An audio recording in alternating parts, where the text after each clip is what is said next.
Okay, now I added the device. So I have a small garage door opener and I have a large garage door opener.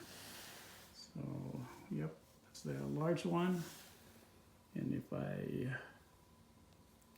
click on this one,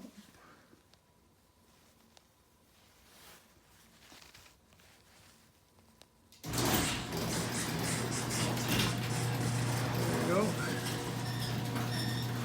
It's opening.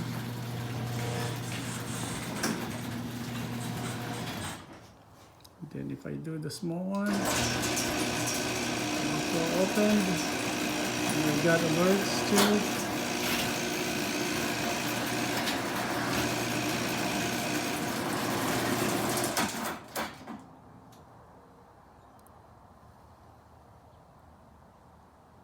Now they're both open. Now I'm going to close it.